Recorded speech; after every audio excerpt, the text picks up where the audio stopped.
السلام علیکم۔ سورۃ البقرہ آیت نمبر 26۔ رب اشرح لی صدری ویسر لی امری واحلل عقدۃ من لسانی یفقہوا قولی۔ اعوذ باللہ من الشیطان الرجیم، بسم اللہ الرحمن الرحیم۔ ان اللہ لا یستحیی ان یضرب مثلا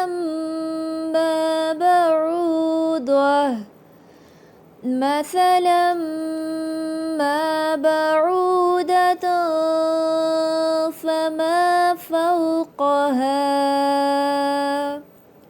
فأما الذين آمنوا فيعلمون أنه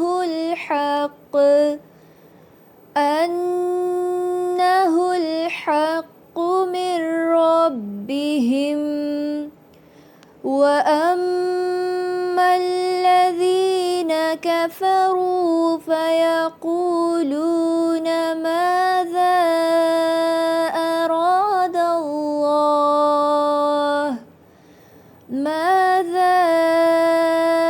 أراد الله بهذا مثلا، يضل به كثيرا ويهدي به كثيرا، وما يضل به إلا الفاسقين۔ ترجمہ: بے شک اللہ اس بات سے نہیں شرماتا کہ وہ کسی بات کو واضح کرنے کے لیے کوئی بھی مثال دے، چاہے وہ مچھر جیسی معمولی چیز کی ہو یا کسی ایسی چیز کی جو مچھر سے بھی زیادہ معمولی ہو۔ اب جو لوگ مومن ہیں وہ خوب جانتے ہیں کہ یہ مثال ایک حق بات ہے جو ان کے پروردگار کی طرف سے آئی ہے۔ البتہ جو لوگ کافر ہیں وہ یہی کہتے ہیں کہ بھلا اس حقیر مثال سے اللہ کا کیا مطلب ہے۔ اس طرح اللہ اس مثال سے بہت سے لوگوں کو گمراہی میں مبتلا کرتا ہے اور بہت سوں کو ہدایت دیتا ہے، مگر وہ گمراہ انہی کو کرتا ہے جو نافرمان ہیں۔ معزز سامعین، ان اللہ لا یستحیی ان یضرب مثلا ما بعودۃ فما فوقها، بے شک اللہ تعالیٰ نہیں شرماتا اس بات سے کہ وہ کوئی مثال بیان کرے جو مچھر کی ہو یا اس سے بڑھ کر۔ اللہ پاک نے لوگوں کو سمجھانے کے لیے قرآن مجید میں طرح طرح کی مثالیں دی ہیں۔ ان مثالوں میں مکھی کا ذکر بھی آتا ہے اور مکڑی کا بھی۔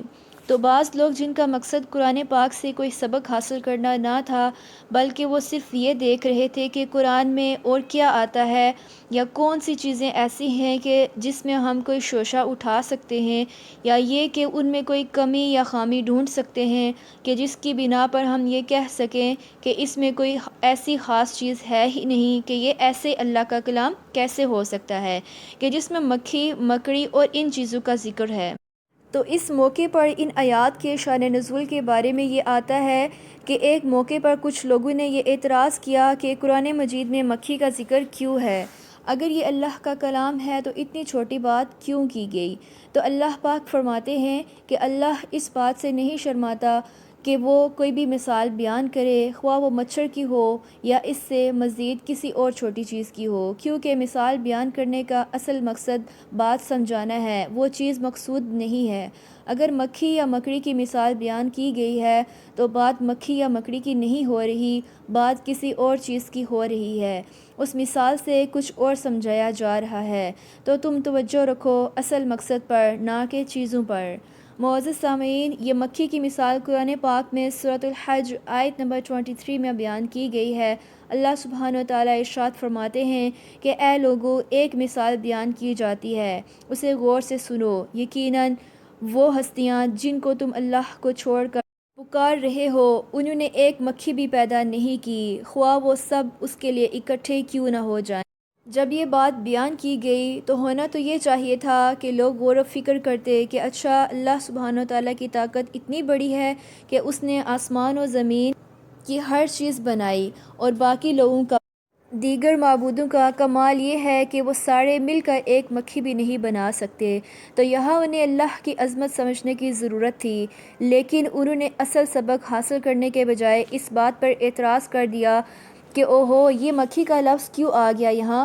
تو اللہ سبحانہ و تعالیٰ نے مکھی کو چھوڑ کر اس سے بھی چھوٹی چیز کی مثال دے کر فرمایا کہ بے شک اللہ کو اس بات سے کوئی چیز نہیں روکتی کہ وہ کسی مچھر کی بات کرے، فما فوقہا، یا کوئی چیز اس سے بڑھ کر ہو یا اس سے بھی زیادہ حقیر چھوٹی ہی کیوں نہ ہو۔ فوقہا کا ایک معنی اور یہ بھی ہے کہ جو مچھر کے اوپر ہو، اور قرآن کریم کی جو حکمتیں ہیں، جو معجزات ہیں، دن بدن اور کھل کر سامنے آ رہے ہیں۔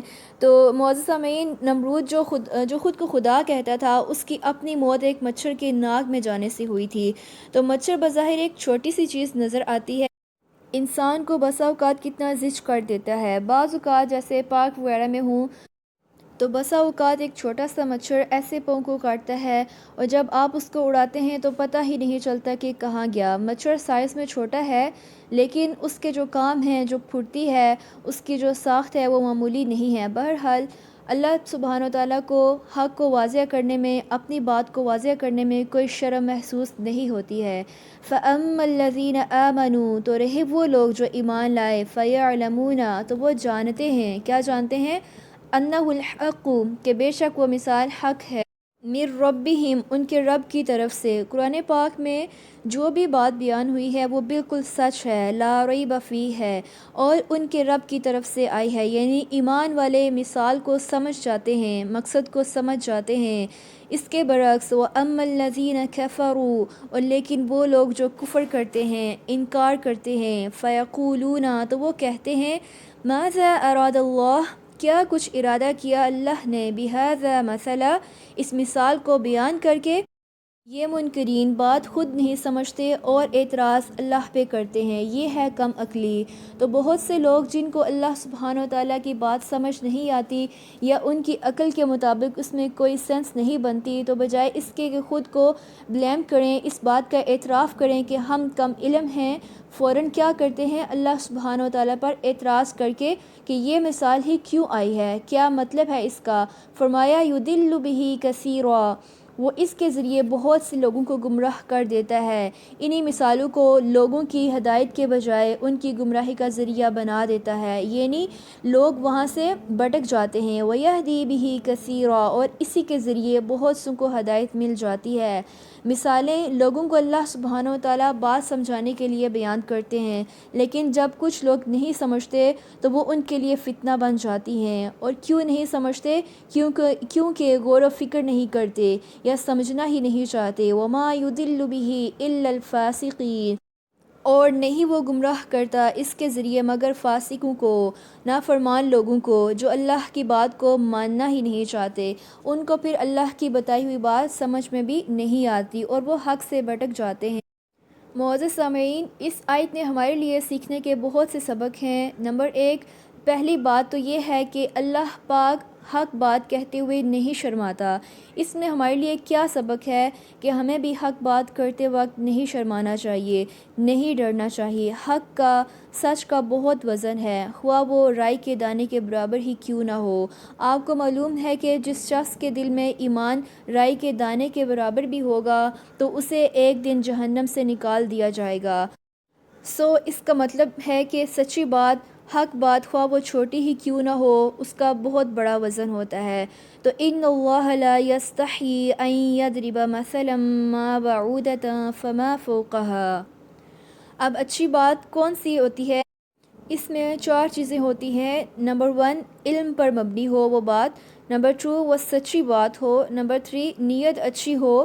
نمبر 4، الفاظ اچھے ہونے چاہیے۔ بعض اوقات ہم دیکھتے ہیں کہ ہم بہت اچھی بات کر رہے ہوتے ہیں، مگر جو الفاظ استعمال کرتے ہیں، جو الفاظ کا چناؤ ہوتا ہے وہ مؤثر نہیں ہوتا، اور دوسرا شخص حق نہیں سننا چاہتا۔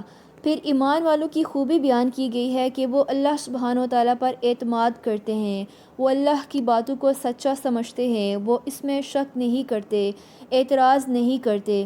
تیسری بات اس آیت سے سیکھنے کی کہ وہ الذین انکار کرنے والے کفار و منافقین اللہ کی باتوں پر اعتراض کرتے ہیں، اس کا مذاق اڑاتے ہیں۔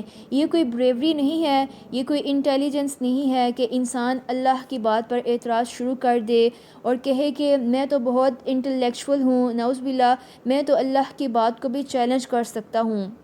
یہ کوئی عقل مندی کی بات نہیں ہے۔ اس کا یہ مطلب نہیں ہے کہ ہم بلائنڈلی ہر چیز کو بغیر سوچے سمجھے یہ کہیں کہ ہاں بس ٹھیک ہے۔ نہیں، آپ اپنی آنکھیں کھولیں، سوچیں، غور و فکر کریں، اور اگر نہیں سمجھ آیا تو کہیں کہ ابھی میری عقل کم ہے، وہ اس قابل نہیں ہوئی کہ اس کو سمجھ سکے۔ ایسا نہیں ہے کہ اللہ کی بات میں کوئی گڑبڑ ہے۔ ایسا ہوتا ہے نا کہ جب ہم کسی چھوٹے بچے کو دیکھیں تو وہ بلندی سے کوئی چیز اتارنا چاہتا ہے مگر اس کا ہاتھ وہاں تک نہیں جاتا، وہ کیا کرتا ہے؟ اپنے پنجے پر کھڑا ہوتا ہے، پھر ہاتھ اوپر کرتا ہے، پھر نہیں پہنچ پاتا تو پھر وہ کوئی چیز لاتا ہے تو پھر اس پر چڑھ کر وہ چیز اتار لیتا ہے۔ تو معزز سامعین، اسی طرح ہماری عقل بھی کبھی چھوٹی ہوتی ہے تو ہمیں سمجھ نہیں آتا، تو پھر ہمیں کوشش کرنی چاہیے کہ اچھا ابھی نہیں سمجھ آئی تو اگلی دفعہ ہی صحیح۔ جیسے کسی بھی علم میں کوئی بھی سبجیکٹ آپ پڑھتے ہیں، لائک میتھمیٹکس، کیمسٹری، بائیو، کچھ بھی پڑھیں تو ضروری نہیں ہوتا کہ پہلی ہی دفعہ میں ہی ساری باتیں سمجھ آ جائیں، اور اگر نہیں سمجھ آتی تو آپ کیا کہتے ہیں کہ یہ انہوں نے ہی غلط لکھا ہے؟ یہ نہیں کہتے، کیا کہتے ہیں؟ ابھی مجھے سمجھ نہیں آئی، اچھا صبح پھر پڑھ لوں گی۔ پھر آپ کسی اور سے پوچھتے ہیں، اچھا آپ مجھے سمجھائیے، مجھے سمجھ میں نہیں آیا، کوشش کرتے ہیں، اسٹرگل کرتے ہیں، لیکن یہ نہیں کہتے کہ یہ بیوقوف ہیں جنہوں نے یہ کتاب لکھی ہے۔ بعض اوقات وہ بات پروف بھی ہو جاتی ہے کہ وہ غلط ہے، پھر بھی علم کی دنیا میں ایک احترام ہوتا ہے۔ کرٹیسائز کرتے ہیں لیکن کرٹیسائز کے پیچھے یعنی پوزیٹیو کرٹیسزم ہوتا ہے، نیگیٹیو کرٹیسزم کرنے والے ہی کے خلاف جاتا ہے۔ تو اسی طرح معزز سامعین، دین کی کوئی بات سمجھنے کے لیے سوال کرنا برا نہیں ہے۔ فرشتوں نے بھی ہم دیکھتے ہیں کہ فرشتوں نے بھی اللہ پاک سے سوال کیا تھا اور اپنی رائے کا اظہار کیا تھا۔ آپ اپنے اوپینین کا اظہار کر سکتے ہیں لیکن یہ نہیں کہہ سکتے نعوذ باللہ کہ یہ بات غلط ہے، اور ایسا ہونا بھی نہیں چاہیے اور ایسا ہو ہی نہیں سکتا، یہ مومن کا طریقہ نہیں ہوتا۔ تو مومن کون ہے؟ کہ جو اللہ سبحانہ و تعالیٰ کی بات کا احترام کرتا ہے۔ اس کے برعکس منافقت کیا ہے؟ اللہ کی بات پر اعتراض، اس کا مذاق اڑانا۔ یضل بہ کثیرا ویہدی بہ کثیرا، یہاں آ کر فرق ہو جاتا ہے۔ اللہ بہت سے لوگوں کو اسی کے ذریعے ہدایت دے دیتا ہے اور بہت سے کو گمراہ کر دیتا ہے۔ اب یہ تو سمجھ آتا ہے کہ بہت سے لوگ ان مثال سے ہدایت پا جاتے ہیں، لیکن کچھ کو اللہ پاک گمراہ کیوں کر دیتے ہیں؟ اس میں اللہ کا قصور ہے کیا؟ ہرگز نہیں۔ اللہ پاک نے خود وضاحت کر دی، وما یضل بہ الا الفاسقین، وہ صرف فاسقوں کو گمراہ کرتا ہے۔ کون ہیں فاسق؟ جو اپنی خواہشات کی پیروی کرنے والے ہیں، جو اللہ سبحانہ و تعالیٰ کے راستے پر چلنے والے نہیں، ہدایت کی راہ پر چلنے والے نہیں، بلکہ اس کے برعکس اپنی مرضی کرنے والے ہیں، جو اللہ کی باؤنڈریز کے اندر نہیں رہنا چاہتے۔ اللہ ایسے لوگوں کو ہدایت نہیں دیتا، ایسے لوگوں کو ہدایت نہیں ملتی۔ تو اس سے کیا پتہ چلتا ہے معزز سامعین کہ اگر آپ قرآن پڑھیں تو کھلے دل سے، عمل کی نیت سے، تو ہدایت کے راستے صاف نظر آنے لگتے ہیں، ہدایت کے راستے کھلتے چلے جائیں گے۔ آپ کے ہر سوال کا جواب یہاں سے ملے گا، لیکن اگر نیت خراب ہے اور عمل کا ارادہ ہی نہیں ہے تو پھر ہدایت ہی نہیں مل سکتی۔ گویا ہدایت حاصل کرنے کے لیے 4 چیزیں ضروری ہیں۔ نمبر 1، قرآن و سنت کا علم۔ نمبر 2، کائنات میں غور و فکر۔ ہم دیکھتے ہیں کہ ابراہیم علیہ السلام کو بھی ہدایت کہاں سے ملی تھی؟ کائنات میں غور و فکر کرنے سے۔ نمبر 3، دعاؤں کی کثرت۔ اینڈ نمبر 4 از نیک لوگوں کی مجلس، کیونکہ نیک لوگوں کا یقین، ایمان دیکھ کر انسان کا ایمان اور بڑھتا ہے۔ اگر ہم بھی یہ چاہتے ہیں کہ ہدایت کا راستہ ملے تو ہمیں یہ 4 کام کرنے ہوں گے تاکہ ہم بھی ہدایت کی راہ پر چل سکیں۔ سبحانک اللہم و بحمدک، نشہد ان لا الہ الا انت، نستغفرک و نتوب الیک۔ السلام علیکم ورحمۃ اللہ